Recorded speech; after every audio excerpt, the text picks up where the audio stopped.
Hi everyone, welcome to AIMS class. So today in this class we'll be actually discussing on the very interesting another topic of the day, that is Pygmalion by George Bernard Shaw.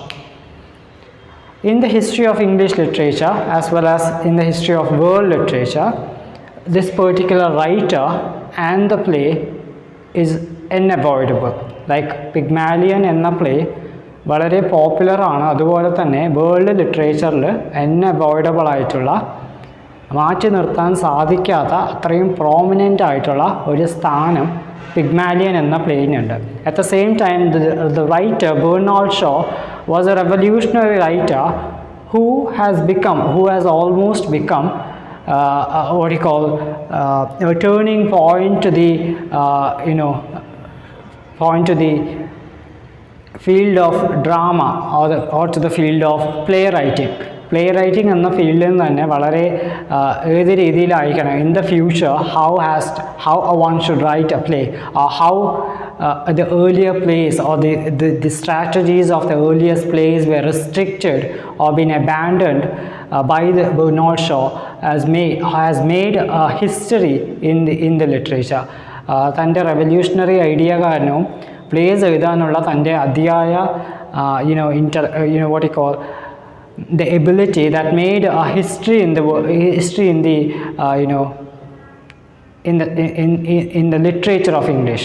So the writer as well as the writing is very prominent. So it is a pleasure for me to explain you on this particular play. So before going to the story or things on the play, I wish to explain you about the writer ആരാണ് എന്ന ഒരു introduction I wish to give you. So George Bernard Shaw, otherwise popularly known as Bernard Shaw എന്ന് popularly അറിയപ്പെടുന്ന George Bernard show ആരായിരുന്നു, and what are the facts about him? Let us go to that. About the author, George Bernard Shaw was actually born on 26th July 1856. ആ വർഷമാണ് George Bernard show ജനിച്ചത്. and he was born at Portobello, Dublin, in a lower middle class family. Here you have to notice a thing that most of the popular writer during the 18th century or at the beginning of the 19th century, they were being born or being grown up from a land called Dublin. എന്ന പ്രദേശം, Dublin എന്ന നാട്, നമുക്ക് history if you just analyze to the history of literature or the writer from Dublin എന്ന് search ചെയ്യുകയാണെങ്കിൽ it is quite it will reveal to you that most of the prominent writer who have almost achieved Nobel Prize അടക്കം achieve ചെയ്തിട്ടുള്ള പല writers been born and grown at the particular place. So അതുകൊണ്ട് തന്നെ this particular place can be called as a crucial a spot of contributing writers എന്നെല്ലാം വിശേഷിപ്പിക്കാൻ സാധിക്കുന്ന ഒരു place ആണ്. And at the same time the social political situation in the Dublin was in such a way that people have migrated to Dublin with their diversified past. പല cast, പല ഭാഷ സംസാരിക്കണ പല ആൾക്കാർ മൈഗ്രേറ്റ് ചെയ്ത് പല കാലഘട്ടങ്ങളായിട്ട് അവിടെ താമസിച്ച് വന്ന ഒരു സ്ഥലമാണ് ഡബ്ലിൻ. അതുകൊണ്ട് തന്നെ these writers or the people living in Dublin were actually a mixture of several culture, a mixture of several dialectical variations. Hence the people in there had an innate ability to keenly observe the functioning of the language or the functioning of the art and such things. Art ഏത് രീതിയിലാണ് ഉള്ളത്, language ഏത് രീതിയിലാണ് വളരുന്നത്, ഇത്തരം കാര്യങ്ങളെ observe ചെയ്യാനും അതിൽ കോൺട്രിബ്യൂഷൻ ചെയ്യാനുള്ള ഇന്നേറ്റ് എബിലിറ്റി നോർമലി ഡബ്ലിൻ എന്ന പ്രദേശത്തിൽ ഉണ്ടായിരുന്ന റൈറ്റേഴ്സിന് ഇൻബോർൺ ആയിരുന്നു. സോ അതുകൊണ്ട് തന്നെ the particular place is very important. And Bernard Shaw is a person from Dublin. Another is a very important point anyhow. So he was actually born in a very lower middle class family. His parents were George Carey Shaw and his mother Lucinda Elizabeth. These are the parents of George Bernard Shaw. as a background story to the parentship of Bernard Shaw, I could explain you a thing that these parents were not successful parents. They even before the birth of Bernard Shaw, the Lucinda Elizabeth's husband George Carrier Shaw was in relationship with several other women, and he was a very unsuccessful member in his family. അവൻ്റെ വളരെ popular ആയിട്ടുള്ള വളരെ prominent ആയിട്ടുള്ള ഒരു family background ആണ് George carrier ഷോൻ്റെ ആണെങ്കിലും he could not sustain with their fame, with their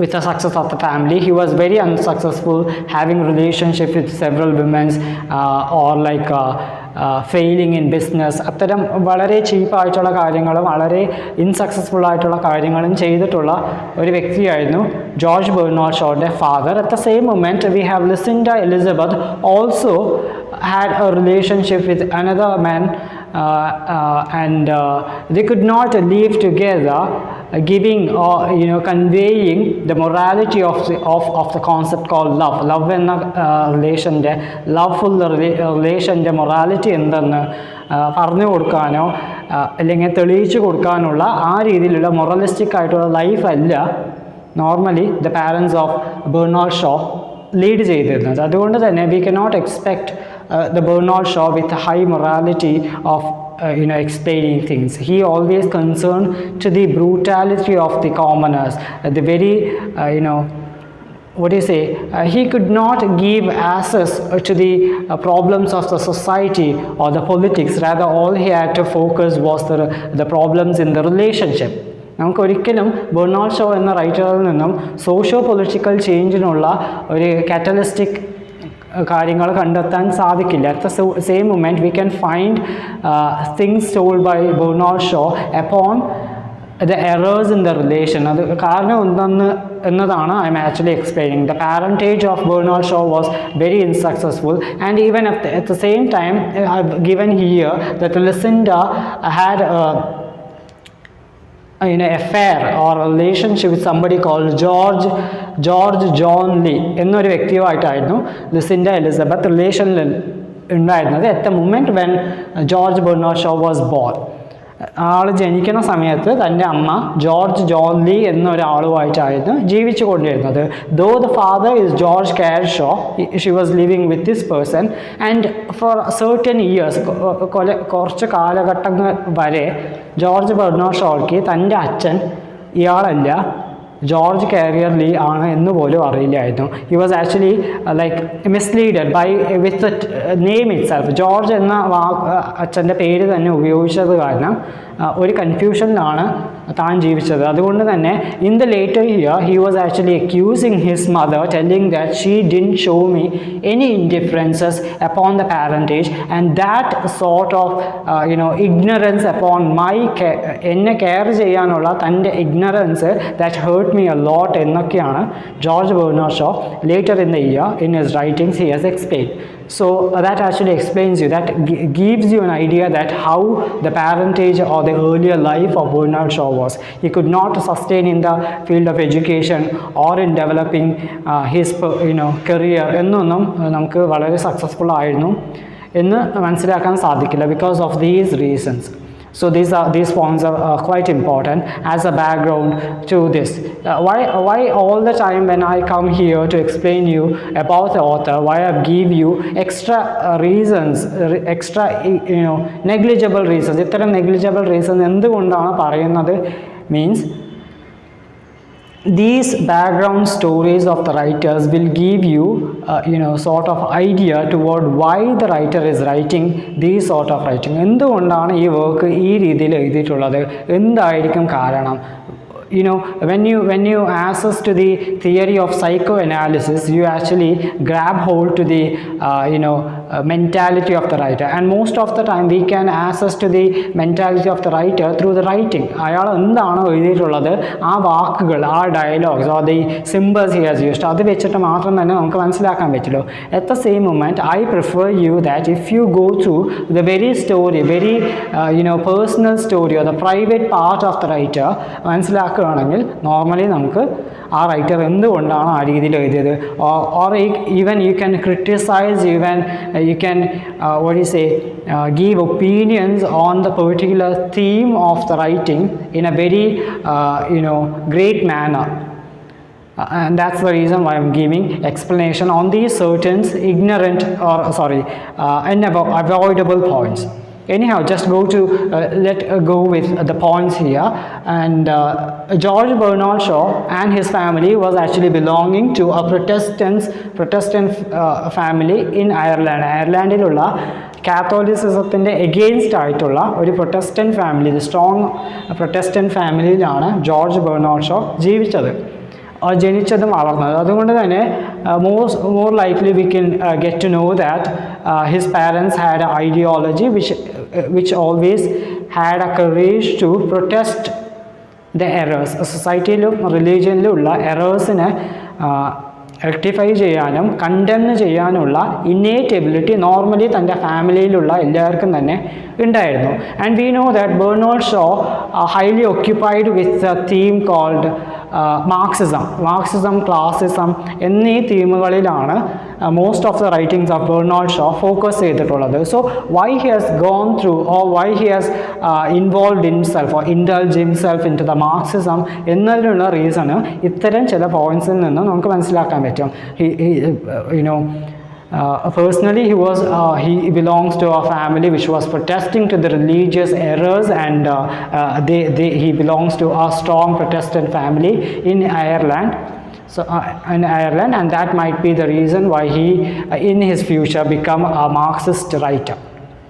So that's about it. And as I've already explained, his father, he was living with somebody called George John Lee എന്നൊരാളുമായിട്ടാണ്, parent ആണെന്ന് വിചാരിച്ച ആ ഒരാളുമായിട്ടാണ് George Bernard Shaw തൻ്റെ childhood spend ചെയ്തത്.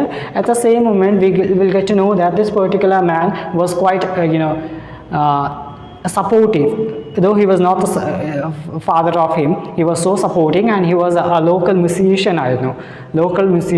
അതേപോലെ പിയാനിസ്റ്റും മറ്റും musical ഫീൽഡിൽ വളരെ ബ്ലൂം ചെയ്തിട്ടുള്ള ഒരാളായിരുന്നു ജോർജ് ജോൺ ലീ. അതുകൊണ്ട് തന്നെ he helped George Bernard Shaw to flourish in the field of music, and most of the time earlier parts of the George Bernard Shaw reveals you that he didn't find solace in the field of writing ആയിരുന്നില്ല George Bernard show successful ആയിരുന്നത് in his earlier life. Rather he found solace in the field of music ആയിരുന്നു തൻ്റെ ഏക solace or the part of solace എന്ന് George Bernard Shaw വിശേഷിപ്പിച്ചിട്ടുള്ളത്. And he was basically a musician, George Bernard Shaw. So as I've written, he was accusing his mother for the indifference and the lack of affection and care. And those reasons gives you why he protested the social, political or religious or the personal life of an individual. He at the end of the day become a Marxist, a classist who could directly abandon or condemn the very structure how a family is functioning. ഒരു family ഏത് രീതിയിൽ function ആവണോ, ഏത് രീതിയിലാണ് ഒരു ഫാമിലിക്കുള്ള economical support വരേണ്ടത്, എങ്ങനെയാണ് കുട്ടികളെ വളർത്തേണ്ടത്, ഏത് രീതിയിലൊക്കെയാണ് സൊസൈറ്റിയെ നല്ലതാക്കേണ്ടത് എന്ന പല ഹിഡൻ അജൻഡാസാണ് മാർക്സിസ്റ്റ് ഐഡിയോളജിയിലൂടെ this writer wanted to explain. And even further, I'll let you know, as a part of anxiety I'm telling this particular play, Pygmalion എന്ന പ്ലേ കൂടി എന്തിനാണ് എഴുതിയിട്ടുള്ളത്, most likely we'll get to know that it is a part of Marxist feministic ആസ്പെക്റ്റിലാണ് Pygmalion എന്ന play നമുക്ക് analyse ചെയ്യാൻ സാധിക്കുക. കാരണം it is a story of a common girl who was actually changed to a lady by giving her access to the ലാംഗ്വേജിൻ്റെ barriers എല്ലാം കടന്ന് നല്ലൊരു ലാംഗ്വേജ് ഉപയോഗിക്കുന്നതിലൂടെ നല്ലൊരു വ്യക്തിയായി മാറാം എന്നൊരു ഐഡിയ ആണ് ഈ ഒരു കഥയിൽ പറഞ്ഞിട്ടുള്ളതെങ്കിലും അതിൻ്റെ hidden agenda what way the society has to convert, what way a child has to be supported, what way the society can be changed enna hidden agendas ആണ്. So let us go to those points later by. Anyhow, let us see some of the introductory parts of the George Bernard Shaw. We have got no evidence, not exactly evidence. We cannot authentically state that this particular man was a graduate of this school or that school. അങ്ങനെ പറയാനുള്ള സാധ്യതകളൊന്നുമില്ല. അതുകൊണ്ട് കാരണം എന്തെന്ന് വെച്ചാൽ George Bernard Shaw, just because he belongs to a lower class family, or might be their parents were not successful, he could not complete his schooling. He was actually randomly changing or switching to school during his childhood, and at the end of the day he was like blaming the functioning of the school എങ്ങനെ function ആവണോ എന്നതിനെ വളരെ ക്രൂഷ്യലായിട്ടാണ് George Bernard Shaw criticise ചെയ്തിട്ടുള്ളത്. He was almost telling that it is like a prison or like of course or a poultry. പക്ഷേ കോഴികളൊക്കെ വളർത്തുന്ന ഒരു പോൾട്രി പോലെയാണ് school. And it functions in a way that parents just want to find solace by themselves, hence they are avoiding their childrens by putting them in to school. പാരൻസിന് സ്വകാര്യമായിട്ട് സമയം ചിലവഴിക്കാൻ സാധിക്കുന്നതിന് വേണ്ടിയിട്ട് തങ്ങളുടെ കുട്ടികളെ സ്കൂളിലേക്ക് അയക്കുന്നു എന്ന ഒരു രീതിയിലുള്ള സെൻറ്റൻസ് ആണ് actually in the case of schooling George Bernard Shaw explain ചെയ്തിട്ടുള്ളത്. So it also reveals you give a point to you that he was almost a Protestants by attitude. അയാളുടെ ആറ്റിറ്റ്യൂഡ് തന്നെ എല്ലാ കാര്യങ്ങളെയും പ്രൊട്ടസ്റ്റ് ചെയ്യുക, അല്ലെങ്കിൽ അതിൻ്റെ errors എന്താണ് അതിനെ ചൂണ്ടിക്കാട്ടുക എന്നതൊക്കെ ആയിരുന്നു. So that gives you a clear idea about the very personality, very conscious part of the writer George Bernard Shaw. So he could not complete his education formally. So later in the year, what happened? He just started his career as a junior clerk ആയിട്ടാണ് തൻ്റെ career start ചെയ്തത്. And he was quite successful in that field because it is A very scientific, very systematic way of working. He could not tolerate all the illogical aspects of the life. He was so successful in the case of a junior clerk. And in the later year, about 1876 ആവുന്ന സമയത്തിലേക്കും George Bernard Shaw ആ ഓഫീസിലെ head ക്ലർക്കായിട്ട്, head cashier ആയിട്ട് മാറി. He was promoted to that particular position, and at the time he get to know that I did not depend to the very functioning of the ഫാമിലിയുടെ lower background, അല്ലെങ്കിൽ അച്ഛൻ്റെയും അമ്മൻ്റെയും ആ ഒരു relational mistakes അതൊന്നുമായിട്ട് തൻ്റെ ജീവിതം ചെലവഴിക്കാനോ അത്തരം തെറ്റുകളിൽ ഇൻവോൾവ് ചെയ്യാനോ തനിക്ക് ഇഷ്ടമില്ല എന്നതിനെ റെപ്ലിക്കേറ്റ് ചെയ്യാനായിട്ട് താനൊരു ഹെഡ് കാഷ്യർ ആയ സമയത്തിലേക്കും ജോർജ് ബെർണാഡ് ഷോ തൻ്റെ പേര് തന്നെ ജോർജ് ഷോ എന്ന് മാറ്റിയിട്ടുണ്ടായിരുന്നു. പിൽക്കാലത്ത് എഗെയിൻ മാറ്റിയിട്ട് ബെർണാഡ് ഷോ എന്ന് തന്നെ റീനെയിം ചെയ്യുകയാണ് ജോർജ് ബെർണാഡ് ഷോ ചെയ്തത്. Because he just wanted to avoid the very word George. ആ ജോർജ് എന്ന വേർഡ് തൻ്റെ ചൈൽഡ്ഹുഡിൽ കുറേയേറെ കൺഫ്യൂഷൻസ് ഉണ്ടാക്കിയിട്ടുണ്ട് എന്ന കാരണത്തിനാൽ George Bernard Shaw completely avoided the word George and later become Bernard Shaw. That's also a point to you. Anyhow, working career, like the writing career എങ്ങനെയാണ് തുടങ്ങിയത് എന്ന് നോക്കാം. George Bernard Shaw was basically a musician. He finds solace in music. He did not bother onto the field of writing. Writing എന്നത് അയാളെ concern ചെയ്തിട്ടുള്ള ഒരു field അല്ലായിരുന്നു. പക്ഷേ as A matter of his livelihood, because once he become the head cashier, in the later year he get to know that his parent, especially his mother, തൻ്റെ അമ്മ വന്നിട്ട് ട്യൂബർക്യുലോസിസുമായിട്ട് സഫർ ചെയ്യുകയാണ് എന്ന് മനസ്സിലാക്കിയിട്ട് അയർലാൻഡിൽ നിന്നും ഇംഗ്ലണ്ടിലേക്ക് മൈഗ്രേറ്റ് ചെയ്യും. Let us continue with that.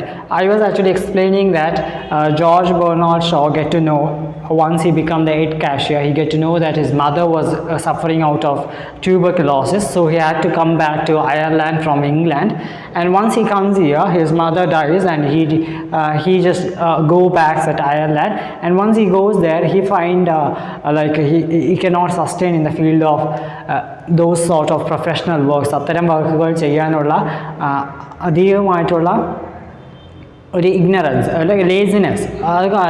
He could not sustain there, but later he get to know that he could not sustain with a profession. ഒരു ജോലി ഇല്ലാണ്ട് ജീവിക്കാൻ പറ്റില്ല എന്ന് മനസ്സിലാക്കുന്ന സമയത്ത് ക്യാഷ് കിട്ടും, എളുപ്പത്തിൽ കാശ് കിട്ടാനുള്ള മാർഗ്ഗബോധമാണ് എന്ന് ആലോചിച്ചിട്ടാണ് later he associated himself into the field of writing. Most of his writings were written for the sake of livelihood.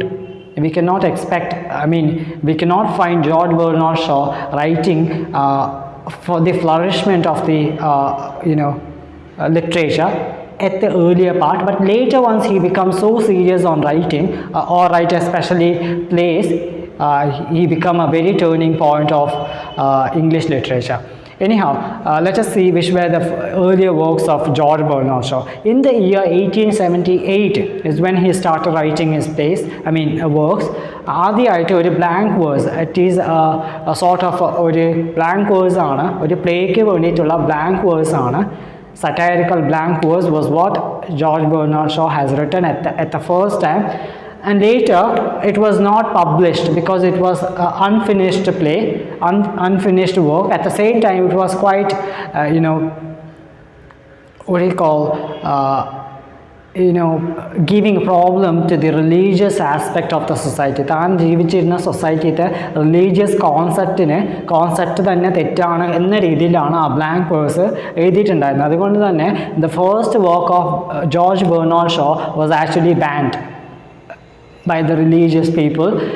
But he could not stop there. In the very next year, 1876, he started writing again a novel called Immaturity. Immaturity എന്നതാണ് the first novel of George Bernard Shaw. It is a first completed novel of George Bernard Shaw. പക്ഷേ completed work of novel ആണെങ്കിൽ പോലും it was also never published ചെയ്തിട്ടുണ്ടായിരുന്നില്ല ആ novel.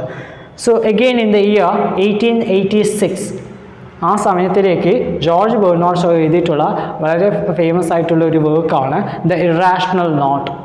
And the very continuous part of that 1886 അല്ല 1880 the irrational knot എന്ന play എഴുതിയത്, novel എഴുതിയത്. And the another work of George Bernard Shaw in the year 1881 was the Love Among the Artists. ഈ രണ്ട് works continuously ആണ് എഴുതിയത്. പക്ഷെ these are also the completed works of George Bernard Shaw. It was also never published.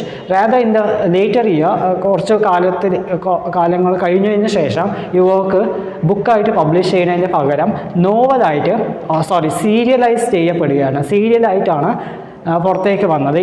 In the magazine called Our Corner എന്ന ഒരു മാഗസീനിൽ serials ആയിട്ടാണ് earlier works of Bernard Shaw published ചെയ്തിട്ടുള്ളത്. So all these four works of Shakespeare were the earliest works of Shakespeare. I'm telling Shakespeare, right? It is Bernard Shaw. I'm so sorry for that. Bernard Shaw and the four works actually never published until his death. Rather, some of the works was uncompleted, and a few of the completed works also never been published, and some of the works have been serialized at the earlier part in some magazines. So anyhow, later once he stopped writing these, because he get to know that while writing a novel or writing a blank verse or something, a serious work, serious ആയിട്ടുള്ള ഒരു context, like A novel ആണെങ്കിൽ ഒരു context രീതിയിൽ ആ രീതിയിലുള്ള works തനിക്ക് suitable അല്ല, താൻ എഴുതിയ സക്സസ് ആവില്ല എന്ന് മനസ്സിലാക്കിയത് കാരണം he stops writing such works there. But in the later year, he joins something, or like he attends the meeting at the Zetical Society എന്ന ഒരു group of writers or the artist, ആ ഒരു ഗ്രൂപ്പിൻ്റെ meetings ഒക്കെ attend ചെയ്യും, where they explain the very purpose of the art, or the very purpose of how to give emphasis on the life of an artist, or what actually the society wants. ഇത്തരം കാര്യങ്ങളൊക്കെ ആ ഒരു സൊസൈറ്റിയാണ്, ആ ഒരു meetings of the സൊസൈറ്റിയാണ് George Bernard ഷോന്ന് clear ചെയ്ത് കൊടുക്കുക. Because all he had as a concept of writing was to protest the religious or the societal aspects. സൊസൈറ്റിയിലുള്ള തെറ്റുകളും റിലീജിയസ് തെറ്റുകളിനെ കുറിച്ച് എഴുതലാണ്, ഡയറക്റ്റ്ലി എഴുതലാണ് writing എന്നൊക്കെയാണ് ജോർജ് ബെർണാഡ് ഷോ അതുവരെ വിചാരിച്ചതെങ്കിലും later in the year when he involved into the meeting of this society, they give a clear explanation of what an artist should be or how he has to write and what actually the society expects എന്ന കാര്യങ്ങൾ പറഞ്ഞു കൊടുക്കും. അതുകൊണ്ട് തന്നെ that's the time when Bernard Shaw started writing one-act plays. ആ സമയത്തിന് ശേഷമാണ് George Bernard show ആദ്യമായിട്ട് one-act plays ഒക്കെ എഴുതാൻ തുടങ്ങിയത്. And one of the first play of George Bernard Shaw was actually written in French. French ഭാഷയിലാണ് George Bernard show തൻ്റെ ആദ്യ പ്ലേ one-act play എഴുതിയിട്ടുള്ളത്. And the name of the play is Un Petit Drama. It may be pronounced as un or un, anyhow, un, petit drama. It is the first French or the first one-act play of Bernard Shaw written in French language in the year 1884.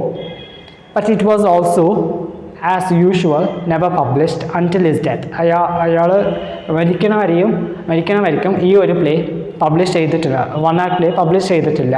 പക്ഷെ as A calculation, as A matter of fact, this can be considered as the first play written by Bernard Shaw in French language, and the name of the play is Un Petit Drama in the year 1884. So let us continue with what are the other works of George Bernard Shaw. So let us continue with George Bernard Shaw's working career, especially working novels and plays. We have so far seen that George Bernard Shaw has stopped writing novels because of its unsuccessful appearance onto the society, like it was never published anyhow. So due to that reason he could not concentrate on writing novels. Rather he focused on writing one-act plays or plays. Once he attended some of the meetings of earlier mentioned societies. So though that the factor, we have got some ചില novels കൂടി George Bernard show എഴുതിയതായിട്ട് റെക്കോർഡിൽ പറഞ്ഞിട്ടുണ്ട്. For example,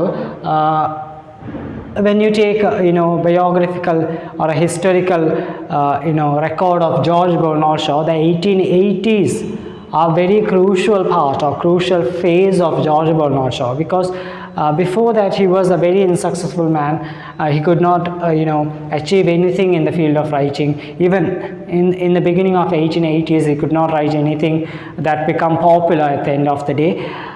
But he have both professionally and personally his life changed in the year of 1880s. ആ ഒരു 1880s കാലഘട്ടത്തിലാണ് George Bernard ഷോൻ്റെ professional ലൈഫും personal ലൈഫും change ആയത്. Like he got married with a lady in 1880s. At the same time he continued writing some of the plays that become the experimental plays of the day.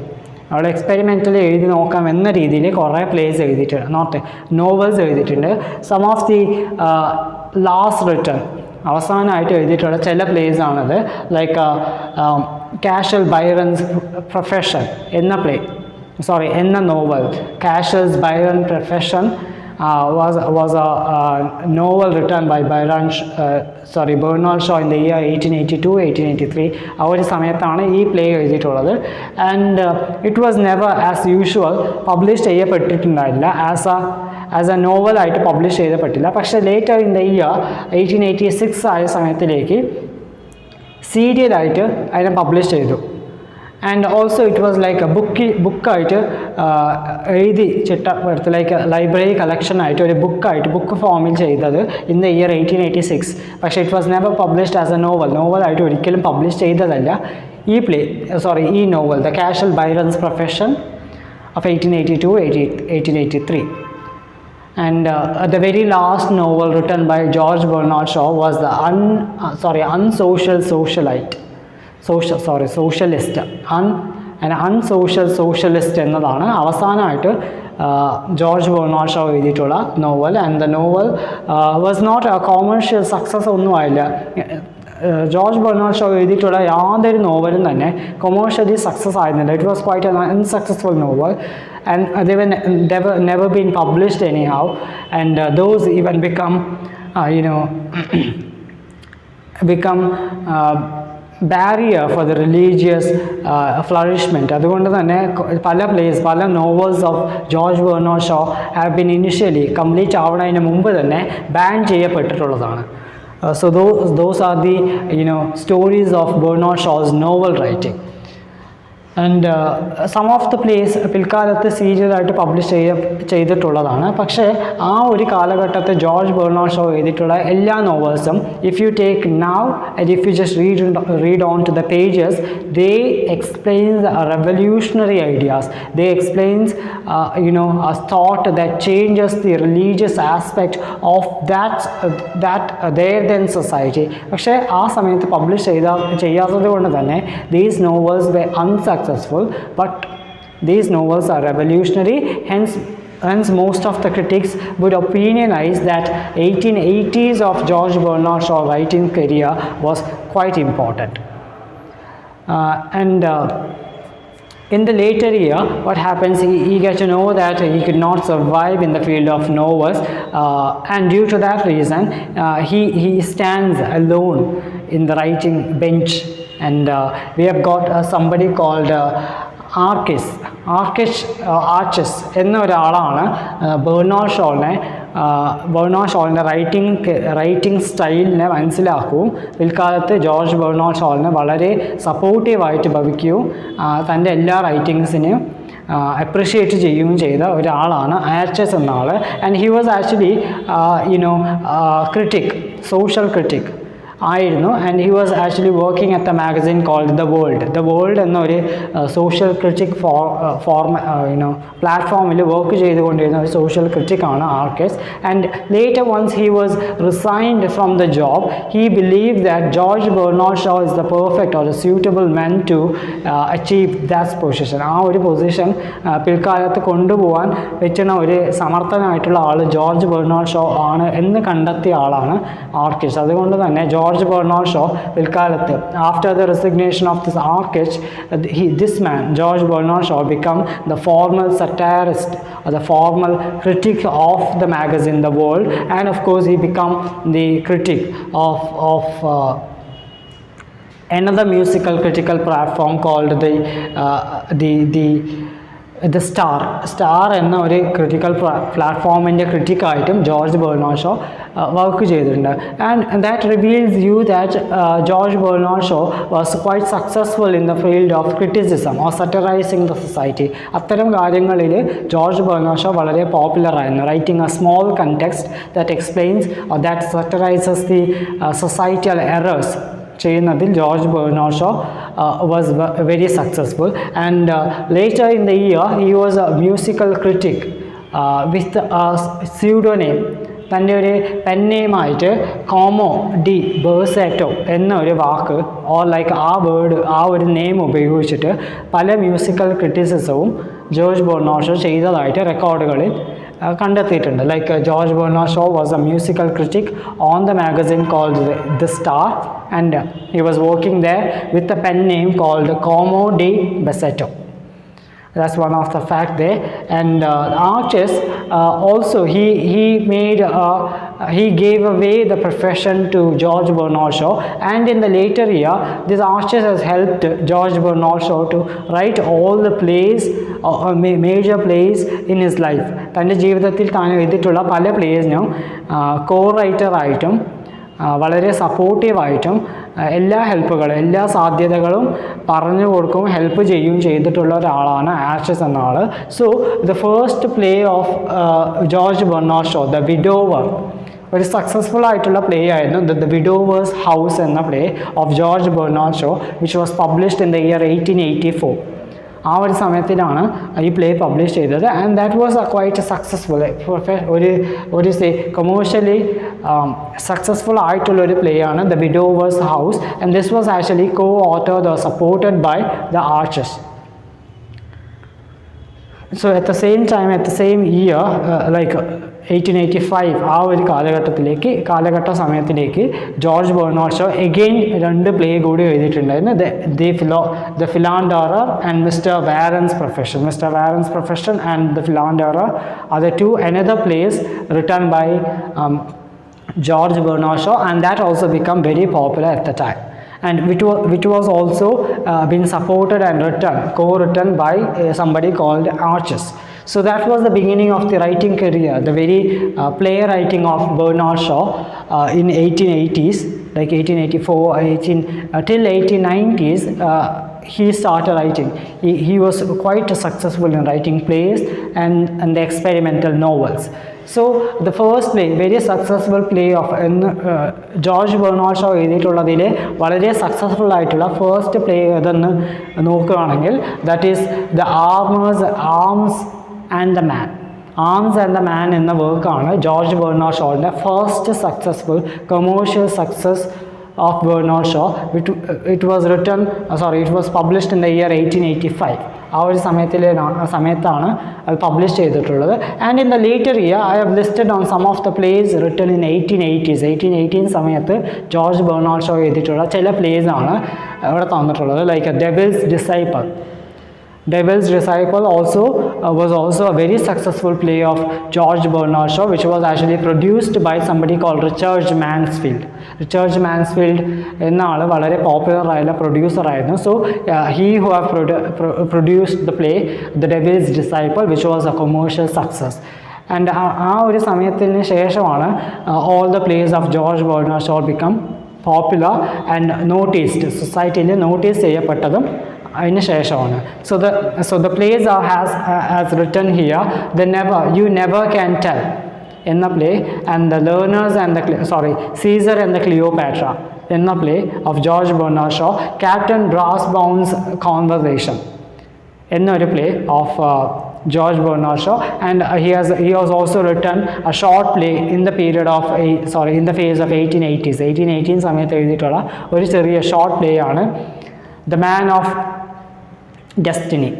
of Destiny, which was published in the year, which was played in the year 1897.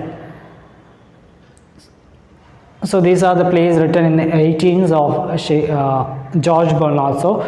And let us see which were the plays written in the 1890s, 1920s and 1950s വരെയുള്ള plays ആണ് കുറച്ച് list out ചെയ്തിട്ടുള്ളത്.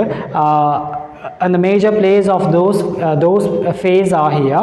Back to Matsale enna oru play in the year 1922, and Saint John of George Bernard Shaw. The Apple Cart വളരെ famous ആയിട്ടുള്ള popular ആയിട്ടുള്ള ഒരു play ആണ് of George Bernard Shaw. വളരെ criticisms like feministic aspect, Marxist feministic aspect എല്ലാം ഉൾപ്പെടുത്തിയിട്ടുള്ള ഒരു വളരെ പോപ്പുലർ ആയിട്ടുള്ള വളരെ ക്രിറ്റിസിസം ഉൾക്കൊണ്ടിട്ടുള്ള ഒരു പ്ലേ ആണ് of George Bernard Shaw, the apple cart and the too true to be good എന്ന play of George Bernard Shaw, and on the rocks, Geneva and Millennia. And these are the plays written in 1920s to 1950s. Let us see which are the other plays, and I just wish to explain you how George Bernard Shaw was committed to a philosophy of Marxism and classism. അതെങ്ങനെയാണ് George Bernard show ഉൾക്കൊണ്ടതും അത്തരം കാര്യങ്ങൾ involve ചെയ്തിട്ട് place എഴുതിയിട്ടുള്ളത് എന്നത് I will explain you in the forthcoming classes. So let us continue with George Bernard Shaw's plays in 1930s. See, most likely the works of Bernard Shaw can be categorized according to the year of writing. ആ ഒരു കാലഘട്ടത്തിൽ എഴുതിയിട്ടുള്ള വർക്കുകൾ അതിൻ്റെ common theme അനുസരിച്ചിട്ടാണ് most of the works of George Bernard Shaw have been categorized. So we have almost seen the works of 1818, 1890s, and here we have got 1890s to 1930 വരെയുള്ള works. And the prominent works of that year are the Cymbeline Refined and the play, which was published in the year 1936. ലാണ് ആ play publish ചെയ്തത്, perform ചെയ്തത്. And the next very popular work of George Bernard Shaw during his 1930s were Geneva and the Good King Charles Golden Days, which was also published. The Geneva was published in the year 1936. Good King Charles Golden Days was published in the year 1939. So that's almost the end of the 1930s. So these three plays are the final plays of 1930s എന്ന് പറയാൻ സാധിക്കുന്ന very popular ആയിട്ടുള്ള works in the 1930s. He has the George Bernard Shaw has ഷേക്സ്പിയറിനെ പോലെ തന്നെ കുറേയേറെ പ്ലേസും കുറേയേറെ short പ്ലേസും എഴുതിയിട്ടുള്ള ഒരു വ്യക്തിയാണ്. അതുകൊണ്ട് തന്നെ that emphasizes giving attention to all the aspects of the life. ജീവിതത്തിൻ്റെ എല്ലാ സാധ്യതകളെക്കുറിച്ചും like not exactly all the sadhyatagal, it is like giving emphasis to the political, social or the ethnical errors. അത്തരം ചിന്താഗതികൾ എന്തൊക്കെയാണ്, അതിൽ വരുത്തേണ്ട മാറ്റങ്ങൾ എന്തൊക്കെയാണ്, ഇത്തരം വിഷയങ്ങളെക്കുറിച്ച് എല്ലാ സാധ്യതകളും ഉപയോഗിച്ചിട്ട് പല കാലഘട്ടങ്ങളായിട്ട് ജോർജ് ബെർണാഡ് ഷോ എക്സ്പ്ലെയിൻ ചെയ്തിട്ടുണ്ട്. സോ അതുകൊണ്ട് തന്നെ ഹി ഹാസ് ഗോട്ട് അൺടി number of plays for his record and that can be categorized in to according to the years it is published. And during the Second World War, that is 1940s to 15, on those time he could not publish most of his plays there. Rather he concentrated only on writing pamphlets. Already അയാൾ ഒരു Protestant ആണ്. അതുപോലെ തന്നെ Marxism ideologies എല്ലാം follow ചെയ്യുന്ന, വളരെ strong ആയിട്ട് എത്തറായിട്ട് follow ചെയ്യുന്ന ഒരു വ്യക്തിയാണ്. അതുകൊണ്ട് തന്നെ ആ കാലഘട്ടത്തിൽ he just wanted to give emphasis on the Marxist ideologies, on the he just wanted to give away ideas of the Nazi parties and such things. അത്തരം കാര്യങ്ങളെ അബാൻഡൻ ചെയ്യുന്ന രീതിയിലുള്ള പല ഷോർട്ട് പ്ലേസും പൊളിറ്റിക്കൽ ട്രീറ്റീസും പാംപ്ലെറ്റ്സുമാണ് ആ സമയത്ത് ജോർജ് ബെർണാഡ് ഷോ പബ്ലിഷ് ചെയ്തിട്ടുള്ളത്. So the final political pamphlet ആയിട്ടുള്ള എവ്രിബഡീസ് പൊളിറ്റിക്കൽസ് വാട്ട്സ് വാട്ട് എന്നൊരു പാംപ്ലെറ്റാണ്, വളരെ പോപ്പുലർ ആയിട്ടുള്ള pamphlet of George Bernard Shaw. ആ പൊളിറ്റിക്കൽ ട്രീറ്റിയാണ്. The title of the treaty is everybody's politicals what's what. That was published in the year 1944. And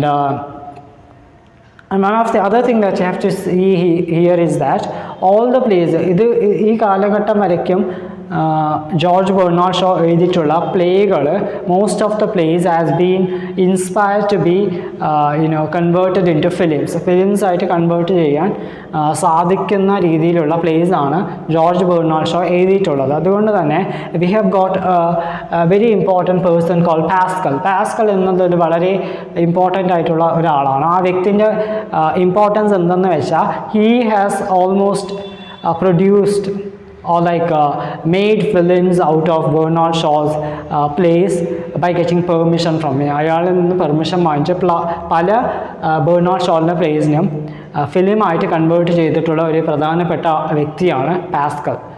So Pascal who has produced some of the films out of Bernard Shaw's plays, and that includes പല plays of Bernard Shaw അതിൽ include ആവുന്നതാണ്. So let us see some of the works of George Bernard Shaw during 1990s to 1905. 1990s മുതൽ 1909 വരെ George Bernard show എഴുതിയിട്ടുള്ള ആ ഒരു കാലഘട്ടത്തും we get almost 15 plays he has written on during that particular period. He has almost written nearly 7 short plays and 6 full length plays എഴുതിയിട്ടുണ്ട്. ആ സമയത്ത് full length plays ഒരു 6 short plays എഴുതിയിട്ടുണ്ട്. And I have listed on some of the names of those plays in 1919 to 1909 and the short plays are the Admirable Bushville, How to Lie to Her Husband, Press Cutting, The Glimpse of Reality, The Fascinating Founding. ഈ എല്ലാ names ആണ് actually the names of the short place written in 1919 to 1909 by George Bernard Shaw. And we have got a very prominent, very popular full-length plays during those period are The Man and Superman. It is a very, താൻ എഴുതിയിട്ടുള്ള പ്ലേകളിൽ തന്നെ വളരെ popular ആയിട്ടുള്ള plays ആണ് men and superman and Pygmalion, അത്തരം plays. And we have got the doctor's dilemma and മെസ്സിലിക്യൂ.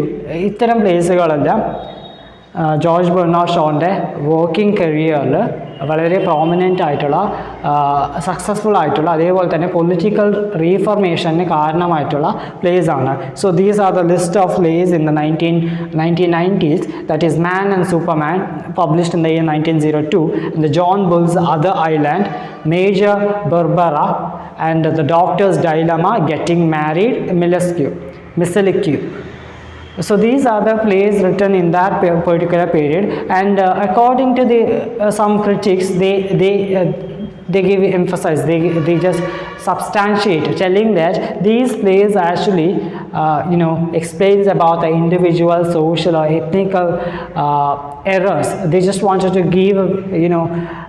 give importance to the modification in those fields, societal ഫീൽഡിലും individual ആസ്പെക്റ്റിലും എന്തൊക്കെ മാറ്റങ്ങൾ വരുത്താം, ഏത് രീതിയിലായിരിക്കണം എന്നെല്ലാ കാരണങ്ങളും പറഞ്ഞ് മൊറലിസ്റ്റിക്കലി ടീച്ച് ചെയ്യുന്ന രീതിയിലാണ് ഈ പ്ലേസ് എല്ലാം അറേഞ്ച് ചെയ്തിട്ടുള്ളത് എന്ന് പല ക്രിറ്റിക്സും അഭിപ്രായപ്പെട്ടിട്ടുണ്ട്. So that gives you an idea that how what തൻ്റെ പേഴ്സണലി ഏത് രീതിയിലാണ് ജോർജ് ബെർണാർഡ് ഷോ ഫീൽ ചെയ്തത്, ആ ഒരു ഫീലിംഗ് കുറേ പ്ലേകളിൽ ഇംപ്ലിമെൻറ്റ് ചെയ്യും. ആ പ്ലേസും റാൻഡംലി ആ ഒരു ഫിലോസഫിനെ emphasize ചെയ്യുന്ന രീതിയിലുമായിരിക്കും George Bernard Shaw like a play construct ചെയ്യുക. So during this particular period 1990s to 1909, we have plays of George Bernard Shaw emphasizing on the individual, social, political and ethnical reformation. So I think it is clear to you. I need not go deep beyond the list of these names, list of these dramas. ഈ drama particularly ആരുടെയാണ്, ഇതിൻ്റെ characters ആരൊക്കെയാണ് എന്ന് പറയുന്നതിന് ഉപരി, because we have got nearly 60 to 70 dramas written by George Bernard Shaw.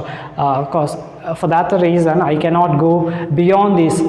I can simply give away the list of the dramas here. So let us see the dramas written in the next period of George Bernard Shaw, that is 1909 to 1930 വരെ എഴുതിയിട്ടുള്ള dramas ഏതൊക്കെയാണ്, അത് final year of George Bernard show, ആ കാലഘട്ടത്തിൽ എന്തൊക്കെ place ആണ് എഴുതിയിട്ടുള്ളത്, and particularly Pygmalion എന്ന പ്ലേ ഏത് സമയത്താണ് എഴുതിയിട്ടുള്ളത് എന്നൊക്കെ നമുക്ക് നോക്കാം. George Bernard Shaw's work in the 1910s to 1990s, the next period of George Bernard Shaw, included some of the full-length plays. Like we have got full-length plays like Funny First Plays in 1911, and Androclos and the Liar, 1912, and the Pygmalion, 1912, and the Heartbreak Ho, 1970.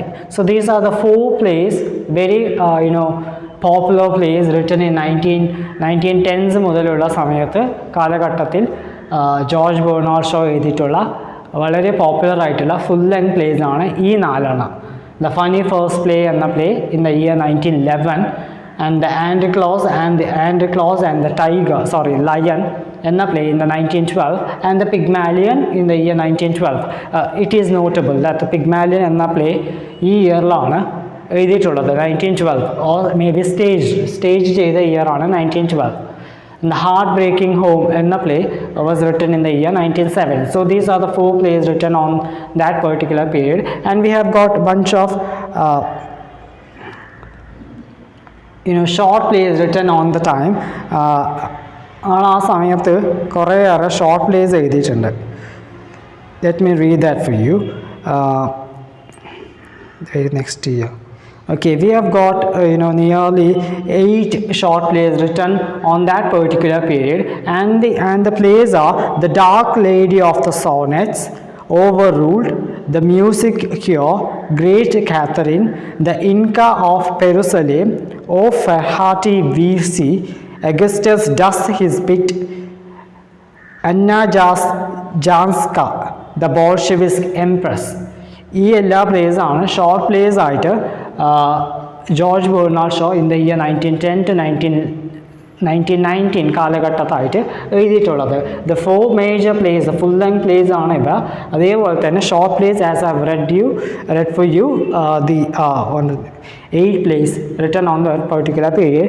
There you need not to focus on those short plays anyhow, but typically when you just glance onto the various strategy, the very writing strategy of this particular period, it is clear to you, it will clarify to you that those plays try to give a historical, giving emphasis on the historical drama or on the concept of the polygamy or a satire on the war. ഇത്തരം കാര്യങ്ങളൊക്കെയാണ് ഈ സമയത്ത് ഈ കാലഘട്ടത്തിൽ George Bernard show എഴുതിയിട്ടുള്ള place focus ചെയ്യുന്നത്. As you C the historical drama, പല dramas ഇതിൽ ഹിസ്റ്ററിക്കൽ റീറൈറ്റിംഗ് ആണ്. For example, as A matter of fact I let you know that Pygmalion എന്ന പ്ലേ തന്നെ ഒരു ഹിസ്റ്ററിക്കൽ ഡ്രാമയാണ്. പിഗ്മാലിയൻ എന്ന ക്യാരക്ടർ തന്നെ പണ്ടത്തെ ഒരു പെയിൻറ്റിങ്, പിഗ്മാലിയൻ എന്ന ഒരു സ്കൾപ്ചർ ശില്പിയെക്കുറിച്ചുള്ള ഒരു പെയിൻറ്റിങ്ങിനെ ബേസ് ചെയ്തിട്ടുള്ള ഒരു കഥയാണ്. അതിലെങ്ങനെയാണോ മെറ്റമോർഫസിസ് എന്ന ഐഡിയ കൊണ്ടുവന്നിട്ടുള്ളത്, അതേ രീതിയിലുള്ള ഒരു റീറൈറ്റിംഗ് ഓഫ് ദ ഹിസ്റ്ററി ആയിട്ടാണ് പിഗ്മാലിയൻ എഴുതിയിട്ടുള്ളത്. So all the other plays may be interrupted in such a way that might be giving an emphasis to the historical drama and the concept of polygamy, as you know, having multiple spouses. So that's about it. The polygamy, the concept of polygamy and the satire on the war, ഇത്തരം കാര്യങ്ങളൊക്കെയാണ് ഈ കാലഘട്ടത്തിലുള്ള place emphasise ചെയ്യുന്നത്.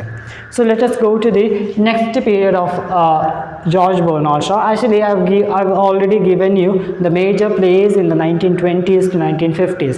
1920s മുതൽ 50s വരെയുള്ള major പ്ലേസിൻ്റെ list ഞാൻ already പറഞ്ഞതാണ്. For example, let you know again, the Back to Methuselah, or the Saint John, the Apple Cart, the Too True to Be Good. ഇത്തരം place ഞാൻ already list out ചെയ്തതാണ്. So they are the major place, the full length place written on that particular period.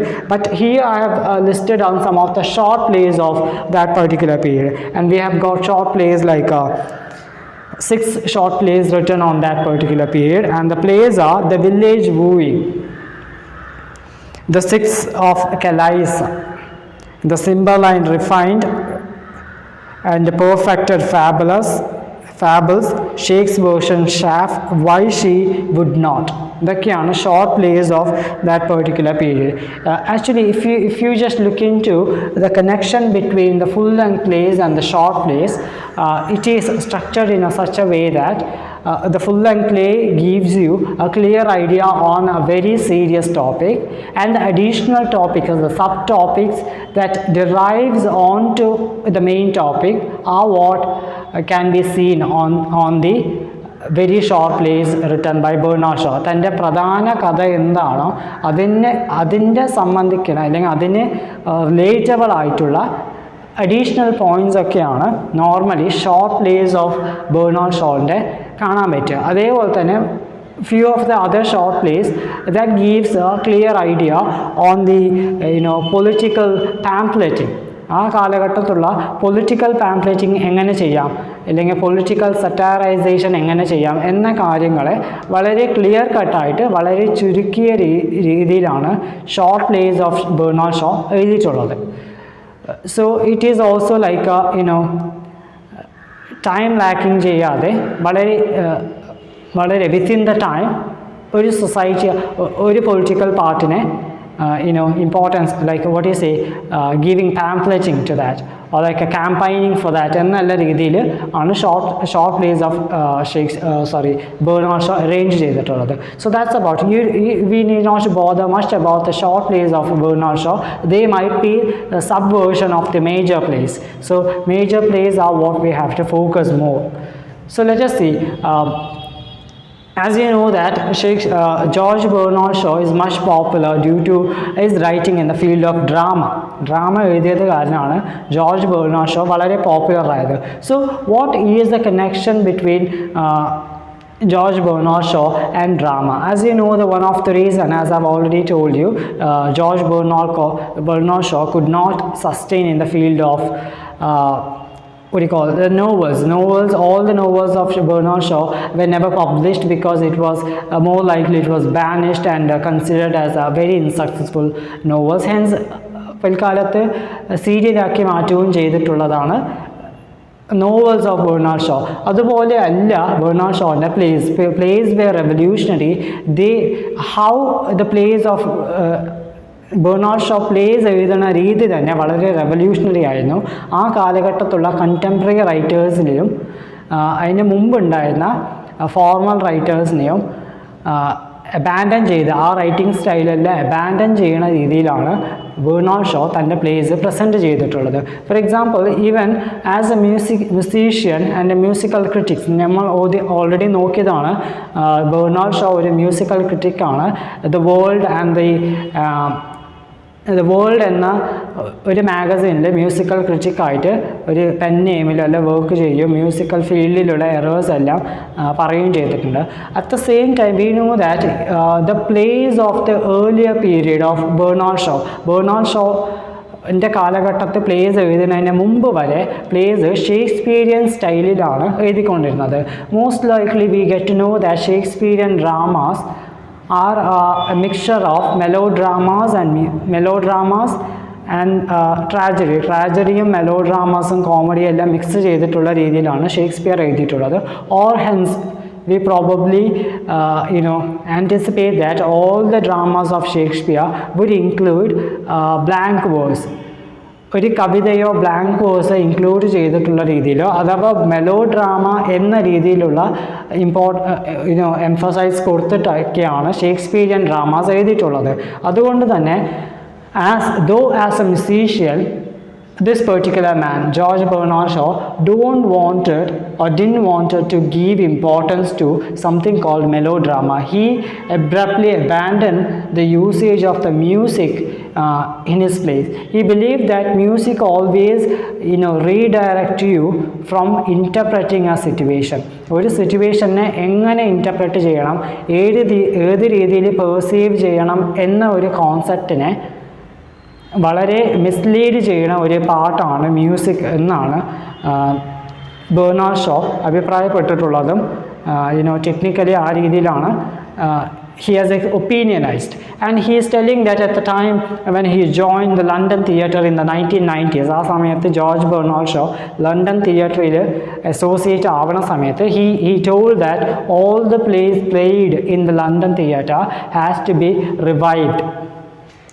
ഇതുവരെ എഴുതിയിട്ടുള്ള രീതികൾ മാറ്റിയിട്ട് ഇതേ കഥനെ തന്നെ without music or without technical aspect of the drama we have to rearrange that.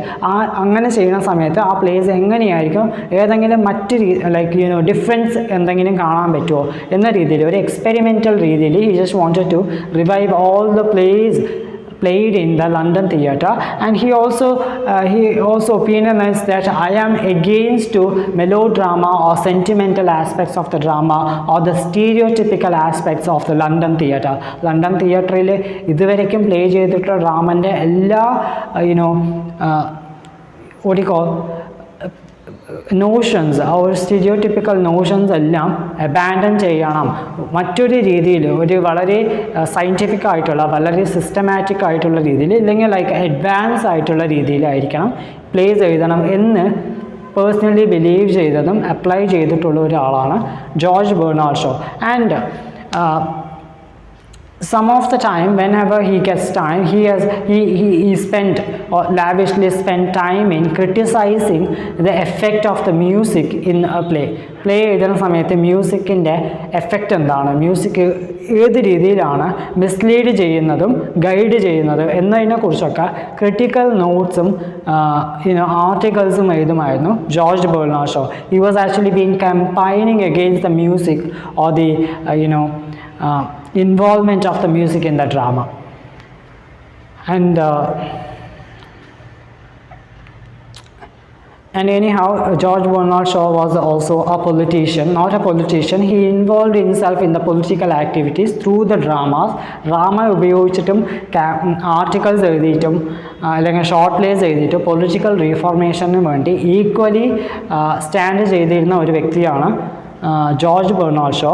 So probably like വളരെ popular ആയിട്ടുള്ള George Bernard ഷോൻ്റെ ക്യാമ്പയിനിങ് ഓർ റീഫർമേഷൻ ബുക്കാണ് the revolutionist hand book.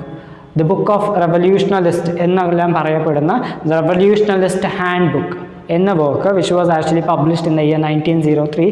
It is a political reformation book. താൻ എഴുതിയിട്ടുള്ള എല്ലാ political പാംപ്ലെറ്റ്സിനെയും collection, anthology of the political reformation, ideas of the reformations has been collected in to a sort of dictionary or a handbook which was titled as the revolutionist handbook of 1903. So this is the only political contribution that we can recall or remember, we have to remember as a matter of George Bernard Shaw's political contribution. Let us see what are the other aspects we can learn about George Bernard Shaw. We have to conceal him with respect to the politics or the history, the fiction, writing of the fiction, or his ideologies of the Marxist feminism. ഇത്തരം കാര്യങ്ങളിൽ George Bernard show എവിടെ നിന്നാണ് catalytic or the source എടുത്തിട്ടുള്ളതെന്നും ഏതൊക്കെ കോൺട്രിബ്യൂഷനാണ് അത്തരം ഫീൽഡുകളിൽ George Bernard show നൽകിയിട്ടുള്ളതും എന്ന് നമുക്ക് മനസ്സിലാക്കണം. Because in the history of literature, Shakespeare wrote essays on every possible themes. ഏതെല്ലാം പോസിബിൾ ആയിട്ടുള്ള തീംസ് ഉണ്ടോ എല്ലാ പോസിബിൾ തീംസിലും ഷേക്സ്പിയർ എഴുതിയിട്ടുണ്ട്. അതേപോലെ തന്നെ one of the other equally importance of Shakespeare is that he has employed all the themes not for making the other writer to stop writing. നമുക്കറിയാം Shakespeare എല്ലാ തീംസും employ ചെയ്ത് ആ തീംസിൽ കഥ എഴുതുന്ന സമയത്ത് മറ്റ് ആൾക്കാർക്ക് എഴുതാനുള്ള ചാൻസ് റെസ്ട്രിക്റ്റ് ചെയ്യുകയല്ല ചെയ്തത്. Rather he become the voice of the voiceless. ആ ഒരു തീമിൽ സംസാരിക്കാൻ എഴുതാൻ ആ കാലഘട്ടത്തിൽ ആരും തന്നെ ഇല്ല എന്ന് വരുമ്പോൾ ഷേക്സ്പിയർ എന്ത് ചെയ്തു, ആ കാലഘട്ടത്തിൽ അത്തരം തീം സംസാരിക്കാൻ ഞാൻ റെഡിയാണ്. I will talk on that, I will talk on any of the topics that is suggestible. So he is written on that. At the same time he wanted to give away the dramas to the public for the sake of teaching a language. അതേ equally അത്തരം ഒരു കോൺസെപ്റ്റാണ് George Bernard Shaw employ ചെയ്തിട്ടുള്ളത്.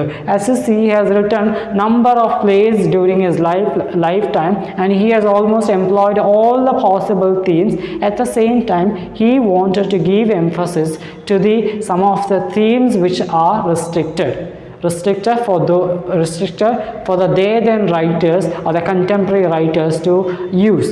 അത്തരം മറ്റ് ആൾക്കാർ എഴുതാനും ഉപയോഗിക്കാനും മടിച്ചിരുന്ന പല തീംസും ജോർജ് ബെർണാഡ് ഷോ എഴുതുകയും ആ തീംസ് പിൽക്കാലത്ത് വളരെ പോപ്പുലർ ആകും.